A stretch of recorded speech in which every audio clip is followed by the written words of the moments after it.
موږ تاسو ولا سوچتا نه موږ څوک په دې ملک کې غني بجلی او صحت اخواسم نشتا چې دا یو سلامونه نه کې احترامات ځای چشتي مدا ټیم کې زولاله ما په تحصیل شپ قدر پیر قلعه مین چوک کې چې دلته د بایپاس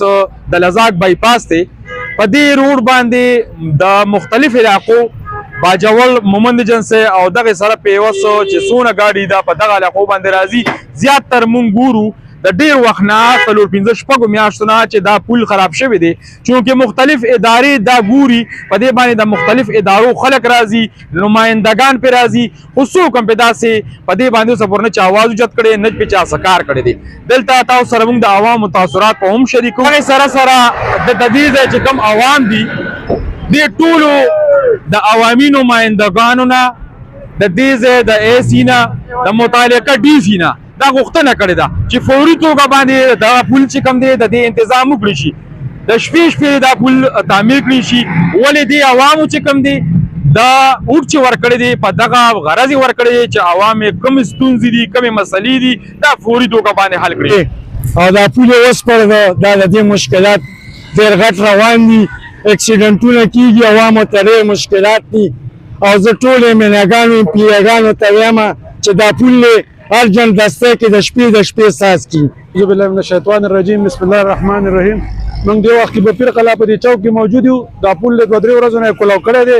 او د ټریفیک د تاسو وګورئ په دا حالات باندې ټریفیک نه زمونږ څوک نه شته نه ام پی شته نه ایس شته نه ډي سي شته ایست تاسو ورنه دا دوه ټریفیک وړي راوستي په دې باندې څنګه ټریفیک کنټرول کې دا لوکل خلکو سره لګي دي چې او جګړې شروع دي کله یو طرفه گاډي اکسیډنټ کله خاص کر مریضان په کم طرف وړي من عوام ورته ټول دادي ولاړ دي خلکو ته تکلیف ده نه څوک پیدا دي شي نه زمونږ ته پوس ولا سوچتا نه من څوک په دې ملک کې غني بجلی او صحت اخواسم نشتا چې دا یو روډ دی هغه هم دا حل دی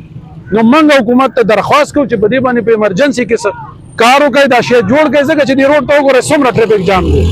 اوس موږ چاله لاړ شو چا نه تاسو کنه اے سی راځي نه ډي سي راځي نه زمونږ ایم ان شته نه ام پی شته موږ د چا نه تاسو کو د چا نه خپل حق غواړو باندې دا ټول ټریفیک د باجوړ نه والا تر په خبره پر دا ټول ټریفیک په دې طرف د بایپاس امر سره دی او دا بند د قصې نه سوکشتا نه تاسو ولا زمونږ سوکشتا نه دغه والا نو موږ خاص کر حکومت ته خواست کو خپل وزیر اعلی ته چرآ شو په دې باندې اکشن والے دا شی تاسو ته ویډیو په دغه باندې در رسو چې په دې اکشن والے او د زر تر زر جوړ کړي دا تاسو د حالات وګورئ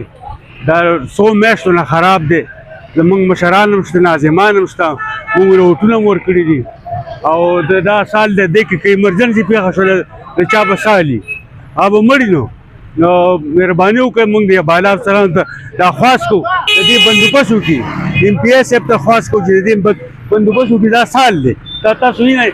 دا زمونږ ته څه تکلیف دی کورونو باندې اوبه هم راخېږي د ګاډو مسله ده د باجوړ نه په دې باندې دا ټریفک دی او دا سال دا وګورئ مهرباني وکړئ دې څه غم وکړئ